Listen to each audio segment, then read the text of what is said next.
All right, folks, good evening, and thank you for being here to Bordeaux Elementary. My name is Jeff Slakey from KMAS Radio, and we are starting up a series of community forums around the different schools here in the Shelton School District to kind of give a better spotlight on what's happening in each school and how the teachers interact with the students and the principal and the overall feel here. And we're really happy to be at Bordeaux to start things off. We have Principal Kyle O'Neill here.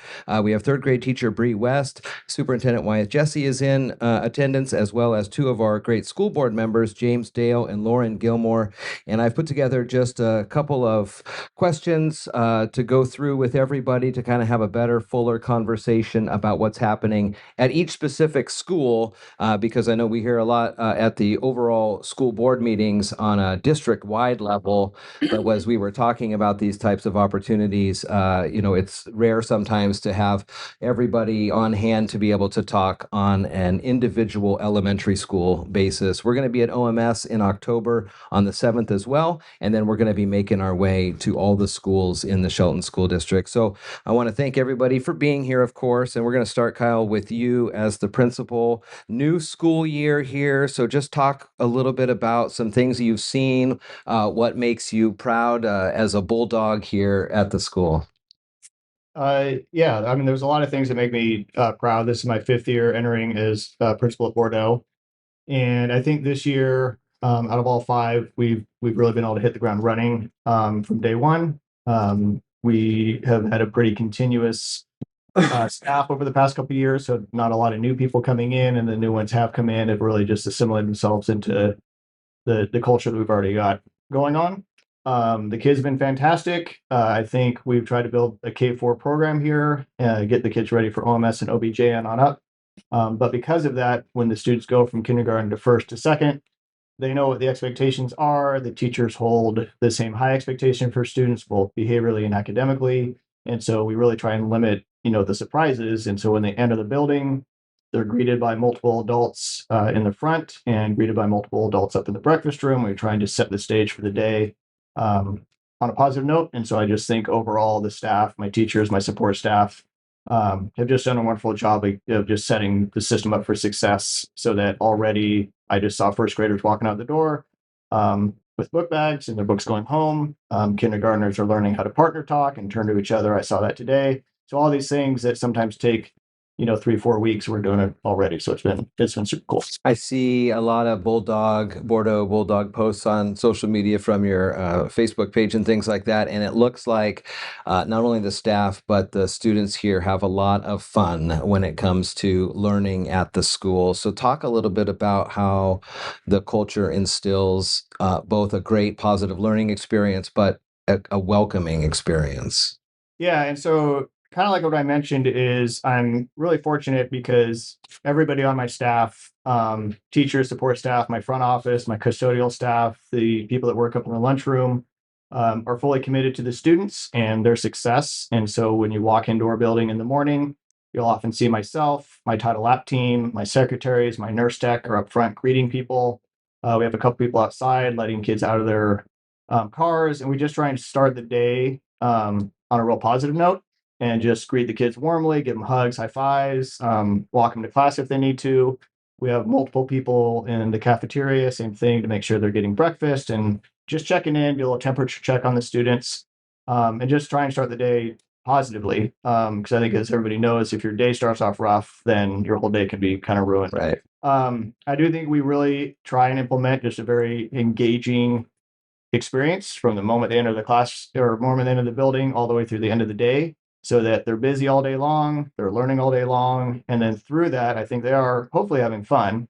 We try and push that fun. Learning is fun, and we want them to just be academically pushed and challenged, but also cared for, loved, comfortable, and so that their whole day is just focused on learning. And then hopefully by the time they go home, we hope that the parents find that they're tired and ready to chill out at home. Yeah. So that's our kind of goal, is to get them in the morning and then leave them on the way out the door exhausted. So, Bree, when you get and welcome in your third grade students here, do you see the benefits of that start of the day here from Kyle as the kids get out and they're welcoming and everybody's excited and they come into the classroom ready to go?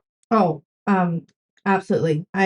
I'm in a portable, so by the time the kids get to me, they've spoken to several people throughout the building. Uh-huh. And so usually they, have to tell me like, guess what so and so told me, or I got a ticket. And so yeah, by the time they get out to me at the portable, they've already talked to so many people in the building, their former teachers, the lunch ladies. It's awesome. Third grade starting to become the upperclassmen here at the elementary. How's the year been so far? Honestly, this is my 15th year at Bordeaux, and this is probably one of my best starts. Um, I think Kyle touched on it a little bit, but the structures and routines and things that we focus on as a district and then really deep dive as a school really sets the kids up for success. And our K-1-2 teachers are phenomenal. And so, I mean, by the time I get them, I just kind of remind them what we're doing. They really come in ready to learn. They know what to do. There's the kids themselves are really welcoming. So if they see a new face, um, there's too many kids probably going to them and like trying to tell them what to do, Uh-huh. but they recognize those kids that like, oh my gosh, I've never seen you before, and so they're drawing them in, and yeah, it's pretty cool. It's a system that like it's gotten to the point where I kind of oversee them, but they really kind of take care of themselves Oh, and they know what they're doing. that's awesome to hear. 15 years here, obviously you've seen then a lot of changes in how education is delivered to students. What are some of the newer things the district's been implementing at your grade level that they're really kind of latching onto? I think for me personally, one of the biggest impacts and things that we've done as a district is kind of this idea of like word study and word work. As I've spent my career teaching third and fourth grade, and so yeah, they're kind of the older kids of the school. And there's a really big shift with reading for K-1-2. You're really learning those foundational skills, and you're learning how to read.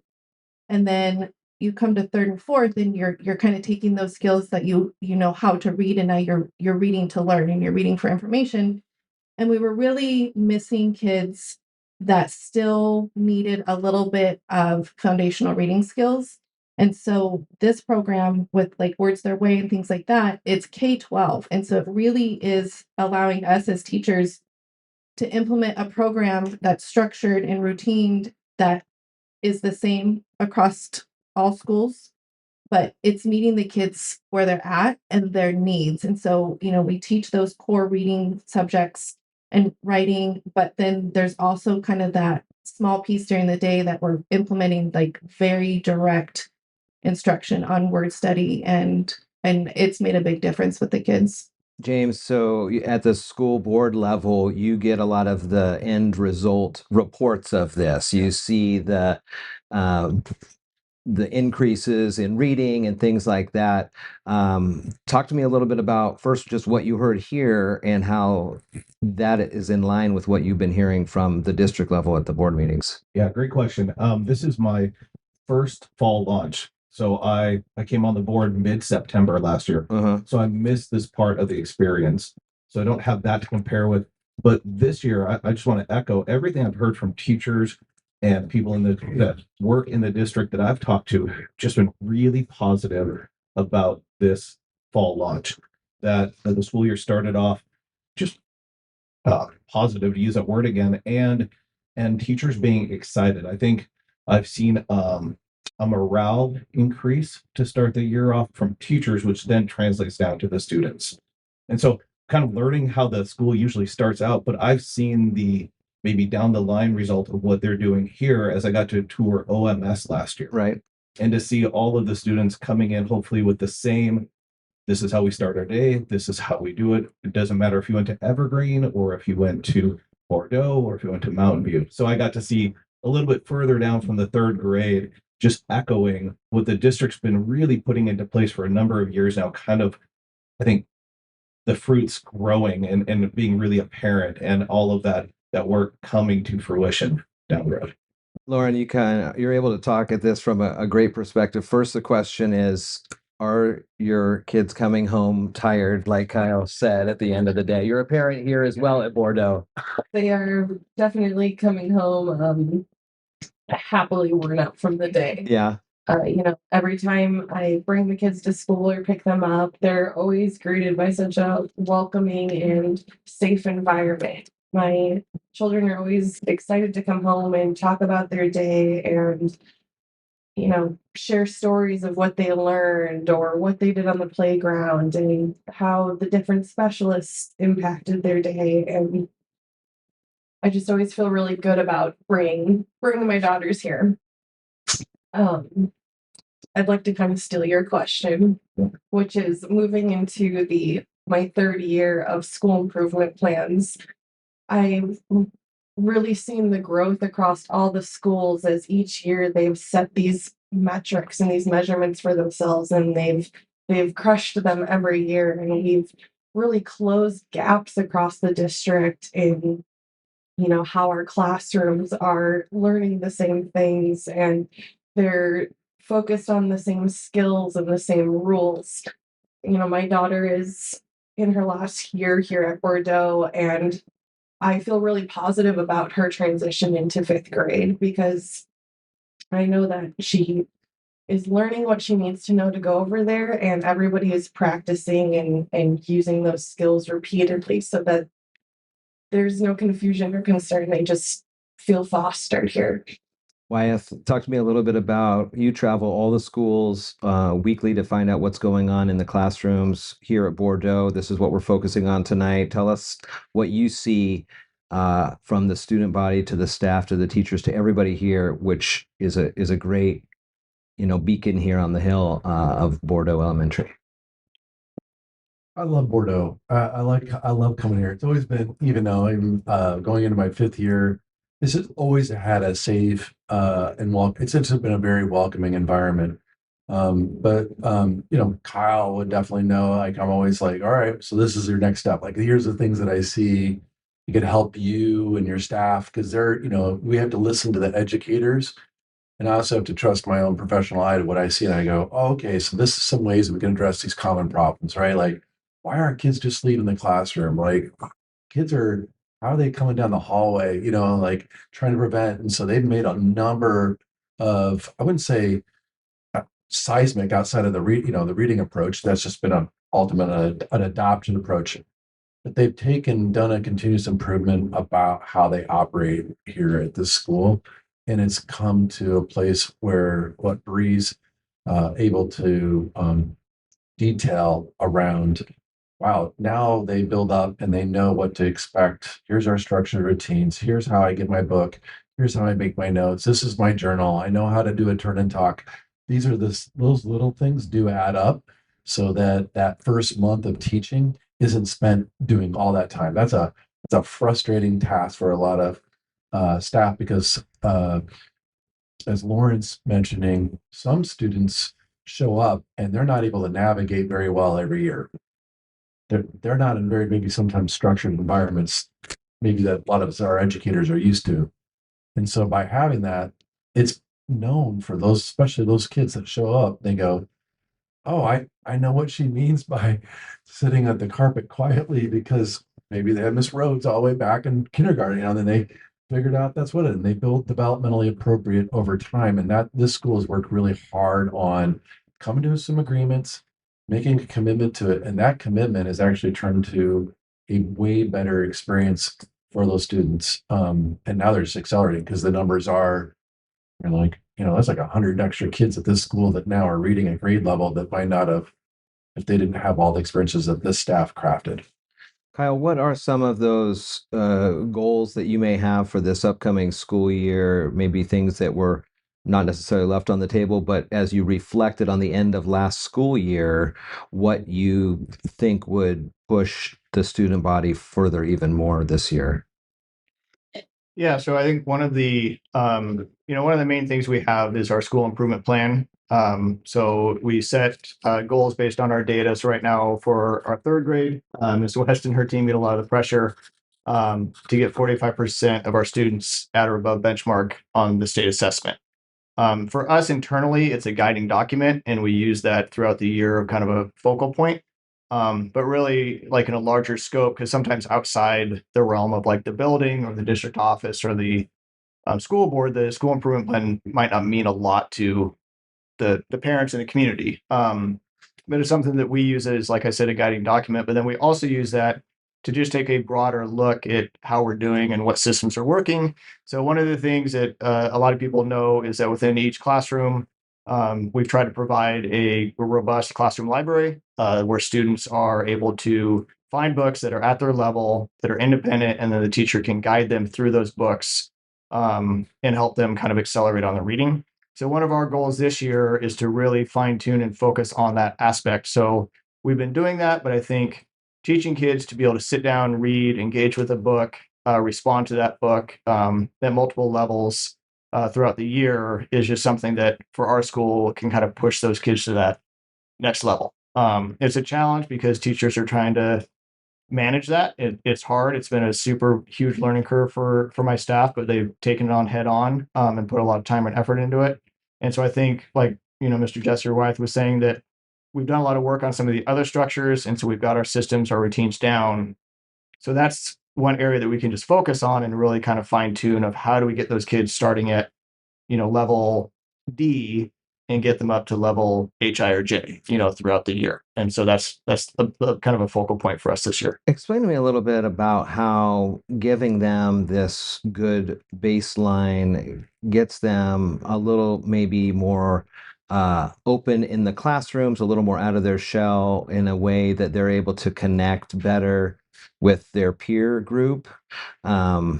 Many, many years ago, I was part of a group that brought the buddy benches around into all the elementary schools. And it was kind of a new concept for me when I first heard about it, but the group installed these things. And I heard from year after year after year how important that was for especially transfers, new students, folks who may not connect in a recess space. And then kind of like what Bree was saying, how kids are excited to engage with new students and make them feel welcome here.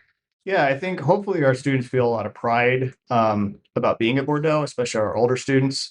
We did develop, Mrs. Butel and one of my teachers developed a school leadership program last year with our fourth grade. And so we're going to continue that this year. And we're really trying to just instill that positivity and pride in Bordeaux. I think within the classroom, you'll go into any classroom in our building and you won't find kids in rows. They're all at either table groups, or a big thing is down on the carpet. Like Miss West, I mainly taught third and fourth grade, did it for 18 years. And I honestly didn't bring my students down to the carpet very often because they were just older. And I wish, like, reflecting now and looking back and seeing my third and fourth graders down on the carpet with their teachers, it's powerful. They're right up close and personal. Every teacher uses some sort of engagement strategy, whether it's like turn and talk.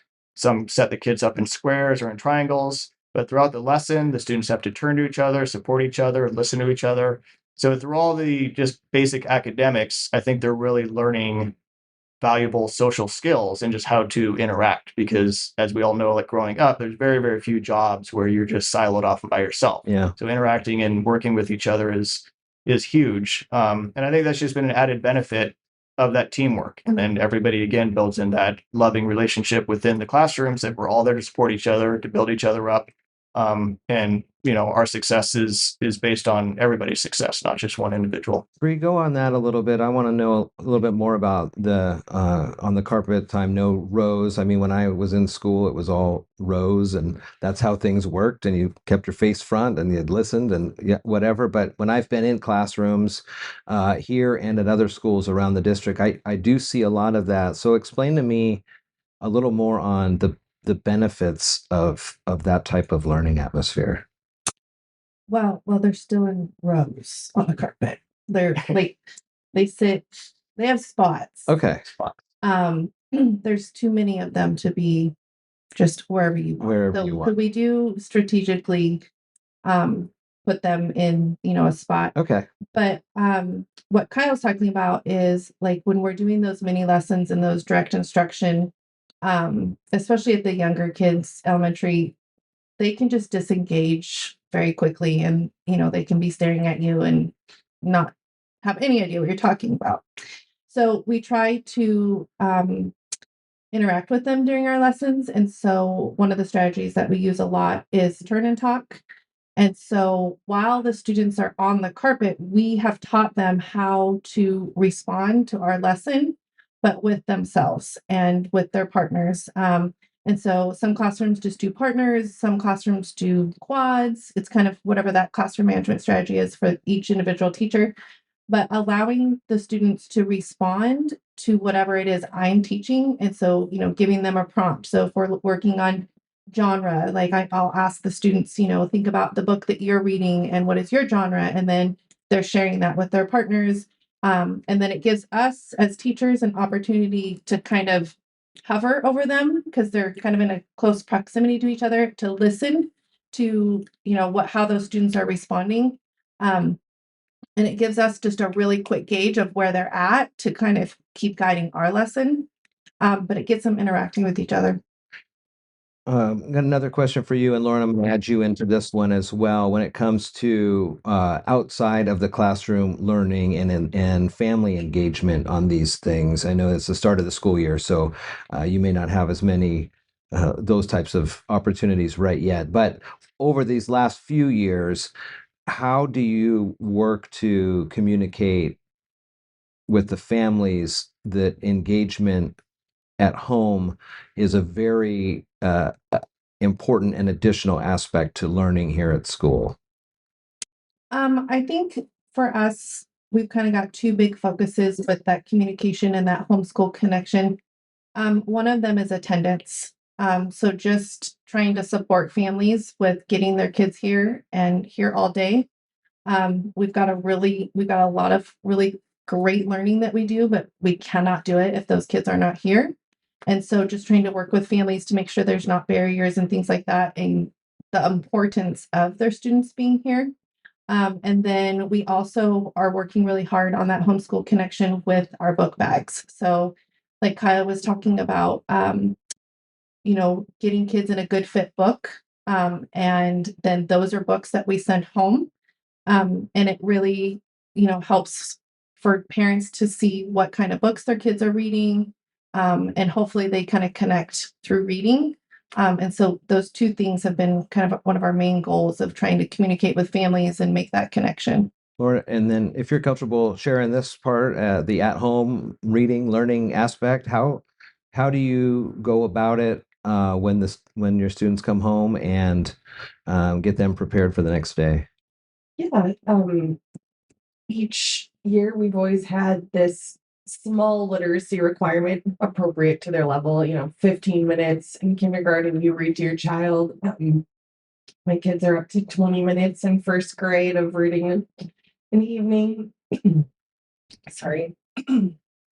But the concept of the good fit book is really important at home also. I've noticed that it's really easy to engage with my kids to get that reading done because they're never really defeated or stuck in needing to read a certain thing. We just need to read what we're comfortable at and what you feel successful at. And as far as a parent and understanding like what's expected of my kids and the outreach at the school is really good. There's always flyers. There's incentives for my child to read every night. If I don't sign that calendar, they're not going to get points, which lead to classroom reward, playground time. So there's definitely a carrot for my child and me to keep me in line and moving. Wyeth, how does we talk a lot about reading and how important it is at these early grade levels. I know the district has had some successes in third grade reading, acknowledged statewide, nationally as well for some of the advancements that you've had here. So when you hear those types of things, how does that lie into not only what you would like to see across the district reading wise, but also the strategic plan that you guys have been working so hard on? Oh, there's so many things to say. I'm just really proud of since we're here at Bordeaux, I'm really proud of the team. It's not, third grade has done a lot of work, but it's also the work that happens, I like to say the preschool, it really doesn't matter who comes here prepared and ready to go. And then it comes into kindergarten, first grade, second grade. And then these staff also take pride in knowing each kid. It's story, strength, and need. It's not just about just specifically, I'm a reader, but it's also, I love to read. I want to read. I can do that. I can be an independent learner. I go into the classrooms all the time. It has come so far. When I got here in this district, it was anthologies. A lot of our students couldn't even read the books. When we say just write book, it is a big deal. Kids can go home, they can access a book, they can be the drivers of their own interest and choice into what they read. And as learners, that's super empowering because I see the end product of kids who haven't had necessarily this much access as are younger at high school. And I talk to a lot of high schoolers that go from other districts over the summer, and I'm like, oh, how many books did you read? Since when you were in high school? I can't tell you how many kids said I didn't read any books, because the first question I get back actually was, "You mean front to back?"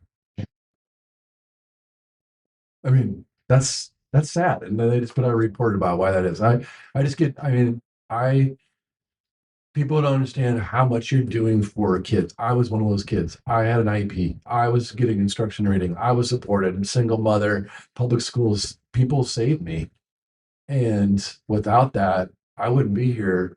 And these kids, and watching these kids take pride in what they're doing, and be a reader, and come to the mic at board meetings. I mean, that's why I think that's why we do what we do. I mean, nothing's more powerful than watching a kid be able to be their own learner and make their own choices. We take that for granted, I think. And I just hopefully it's a reminder of the work they're doing here in Bordeaux about how impactful, how many lives you're impacting. Bree here, she's impacting not just a couple kids, you're impacting hundreds of kids over a career, along with obviously the rest of the staff here. James, how does that lie into kind of what the school board continues to advocate for, and with the help of the other folks who make those presentations, and like, this is what we should be doing, and then you make those votes, thinking about that and then hearing some of these results? Yeah, that's been one of the highlights of serving on the board are those presentations. So we appreciate when the schools come in, and this last year, again, first year in there, I didn't see the expectations set up the year before, but I got to see the reports. And so Bordeaux, seeing that increase in literacy and an increase in attendance, and all of these places where the district and the school board and the teachers and school administrators have been working, we get to see that put into place. So then we get to support that as we hear those reports and say, okay, we're on the right track here. We're headed the right direction. Those numbers are increasing. We're seeing the results. And so you, in one sense, as a school board, kind of overseeing this, but you get to cheerlead those results then into the community. And so those reports, I think, are vital. We really, really appreciate that. Moving on to another topic here. Wyeth, I saw you and Clinton speaking to Skookum Rotary earlier, I think it was last week, about some of the programs that are happening here. And one of the topics that came up and will continue to come up is the levy, and we talk about the levy a lot. Can you explain a little bit about the levy when it comes to an elementary school here like Bordeaux? And I think we did get a couple questions from the community, and so this may lead us into some of those as well. But just kind of talk a little bit about what that looks like here at Bordeaux. Yeah, so in your community levy, it's for us, it's about, for people out there, it's $10 million out of an $85 million budget. So those monies go to support, we have some intramural activities, so intramural, any kind of activities, clubs, and then really, unfortunately, the way the state funds public education, people just don't know this part, is that we rely on those levy dollars to do even basic maintenance. So like I have an air conditioning unit here and I have to fix it. HVAC's expensive. You got to get a part, you got to get it ready to go. We don't want those things to be in the way, but we need levy dollars to actually fix it. They're not that the levy has to be used, those dollars, because the state doesn't fund the maintenance and utilities to the level it is. It's $3 million short over the last 4 years for the Shelton School District. $3 million short of what it truly costs. People in this room, people listening, they know we're not living extravagant here. But by just general operations, we need those things.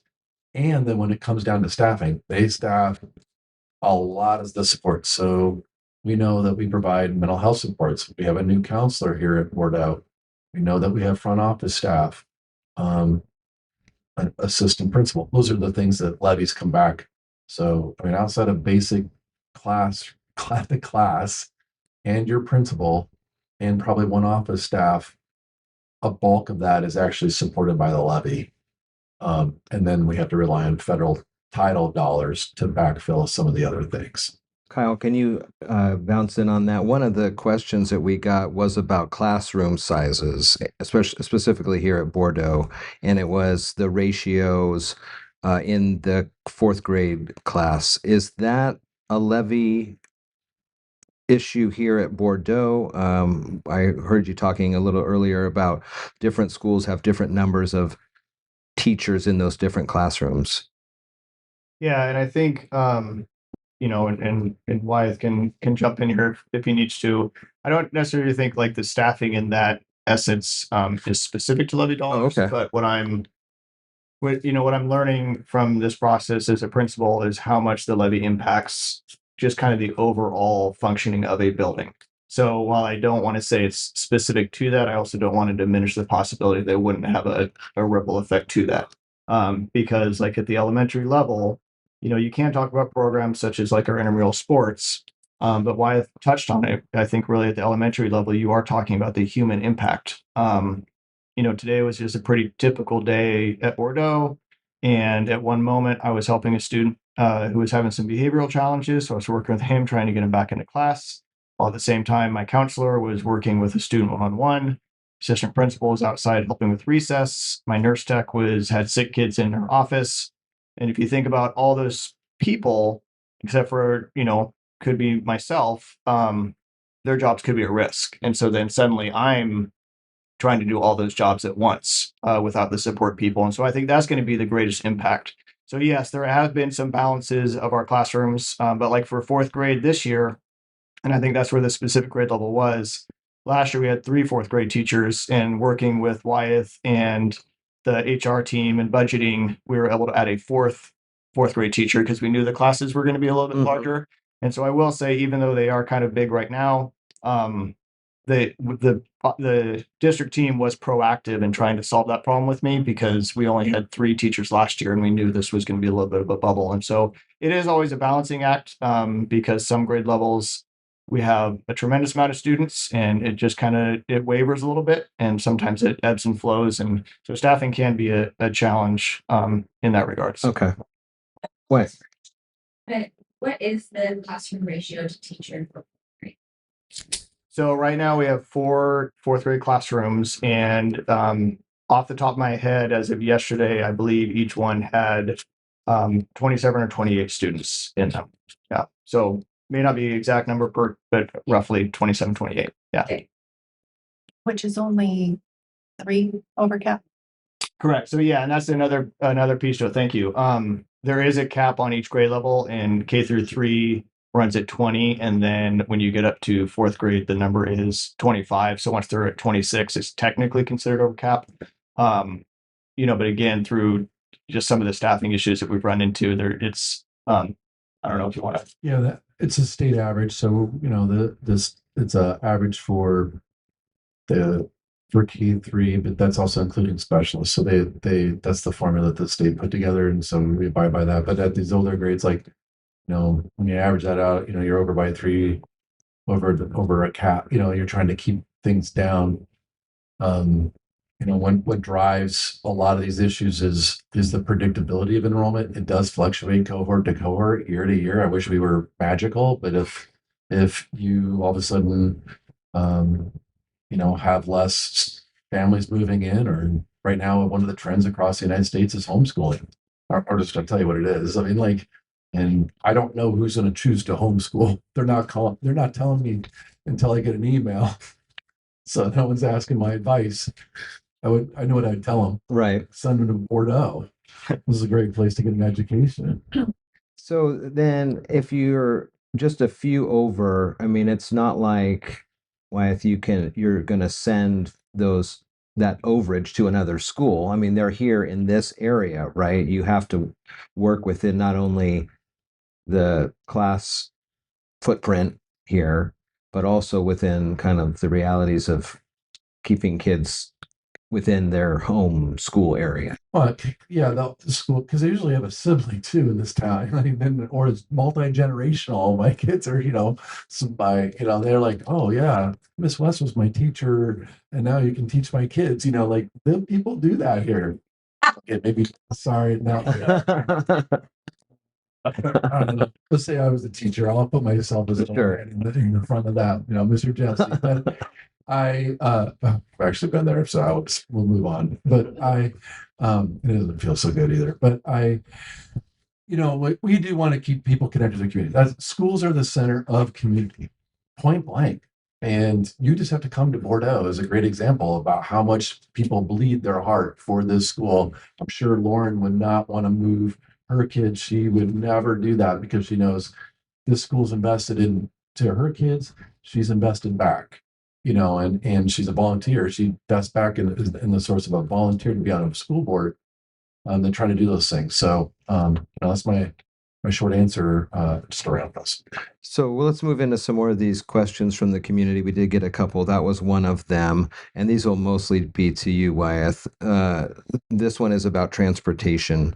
Let's talk a little bit about that. Regular school bus route cancellations we saw towards the end of last school year. Kids are late to school.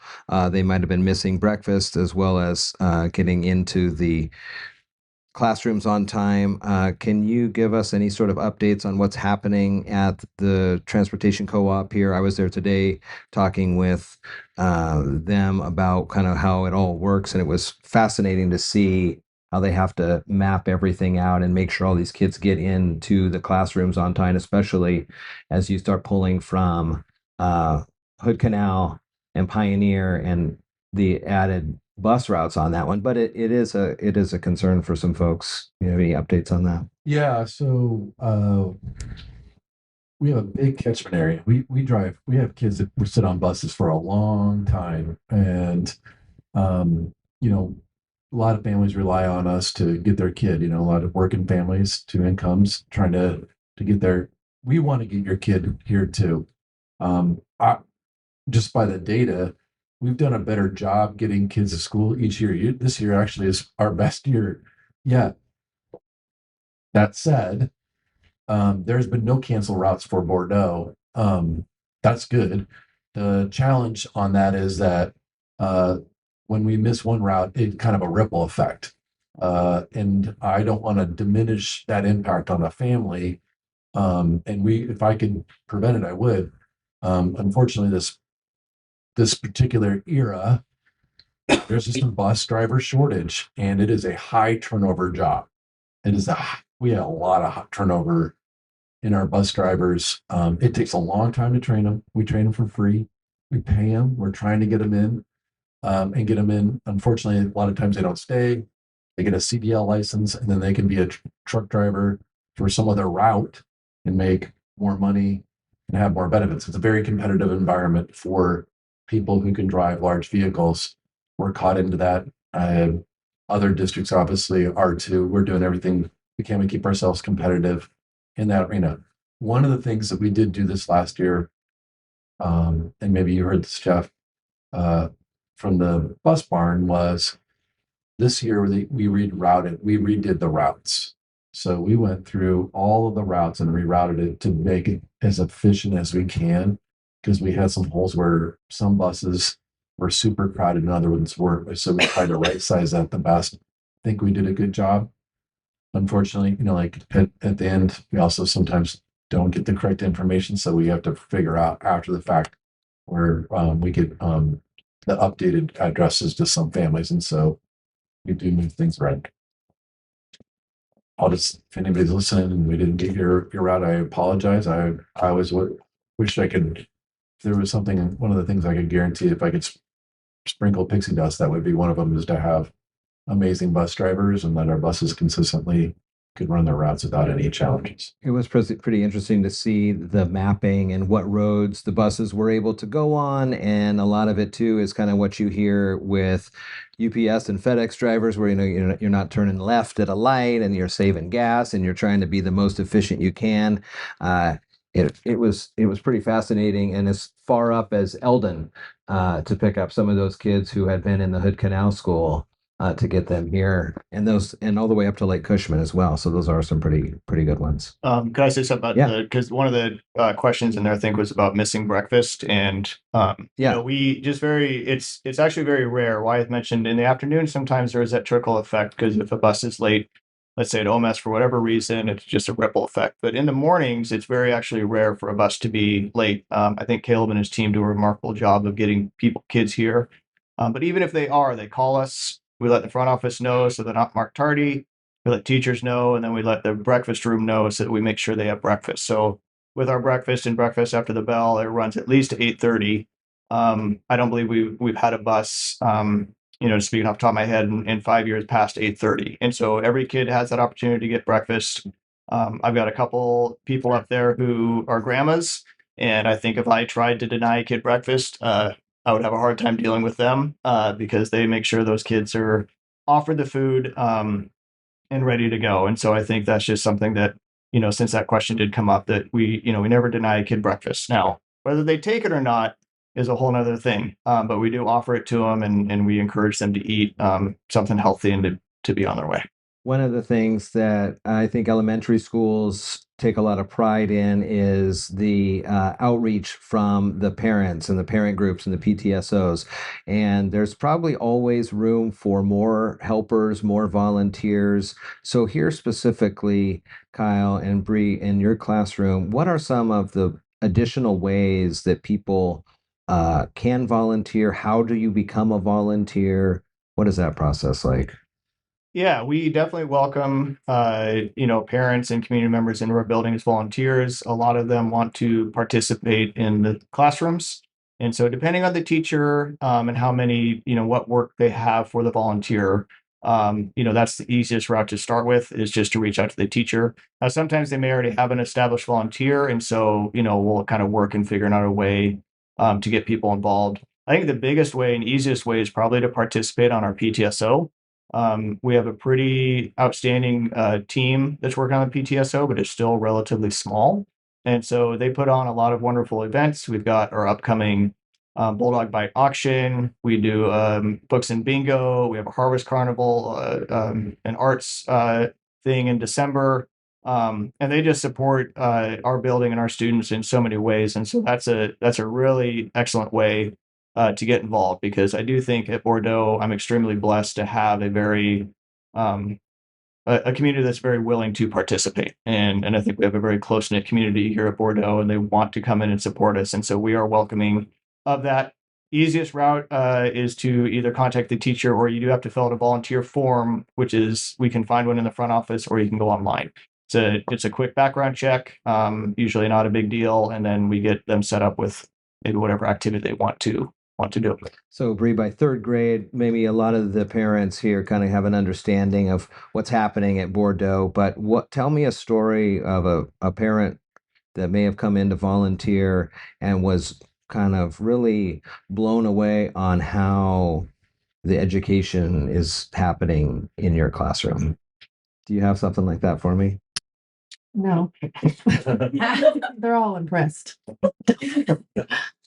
No, I think that's great. I know, that's amazing. Expand on that a little. I think the biggest thing when parents come in is they realize like how structured and a routine a classroom is. So we have very specific times, all the way down to the minute. There is a specific way you do things. When you have 20 to 27 kids in a classroom, it's a very well-oiled machine. And so I like to think that parents are impressed by that, because I think, when you think of a classroom, it's like kids are doing their thing and coloring, and it's very, very specific. So I think that parents think that, we know what we're doing. Lauren, yeah, you agree with that? Coming in, seeing these classrooms, because you're able to see it as a parent, but then also as a school board member.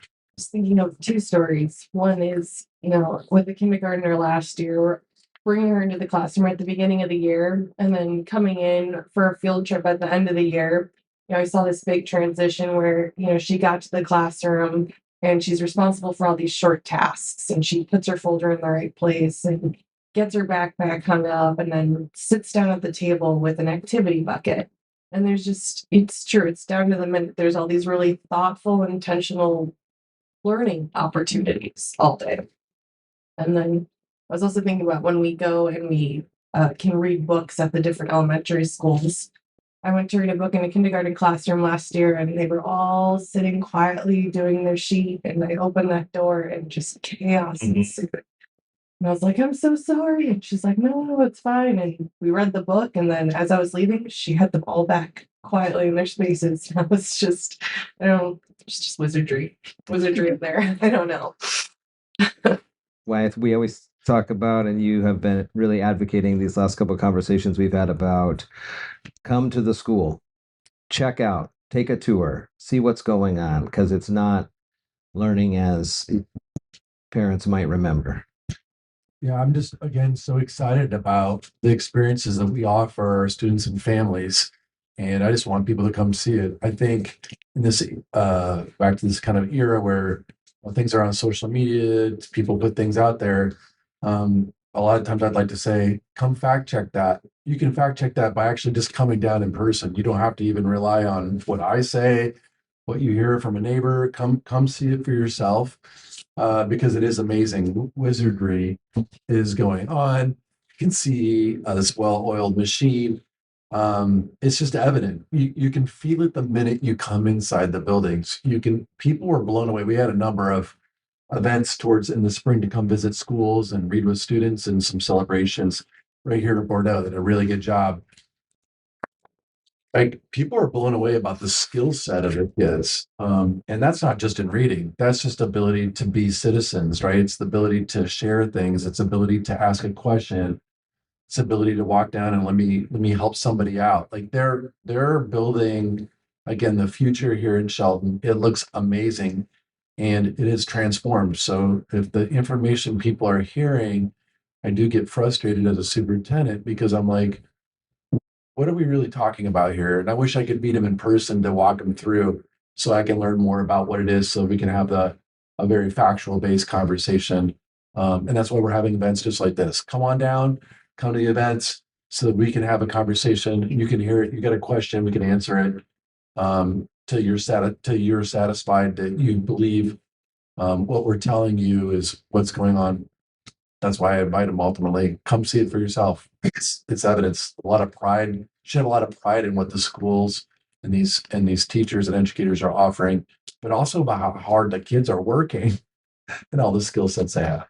We will be at OMS on October 7th for our next one of these. We'll have the district put out information based on the schools, so those parents can come and have a little more on this one-on-one time, not only with the principal and a teacher, but the superintendent and some from the school board. So again, I want to thank Principal Kyle O'Neill, Bree from the third grade here, Bree West, our school board members, James Dale and Lauren Gilmore, and Superintendent Wyeth Jessee for starting this off here at Bordeaux. It seems like things are on the right path here on this first start of the school year, and thank you so much for some of this time. And again, the 7th of October, we'll be at OMS, and we'll be at all the schools across the district this year. So thank you very much.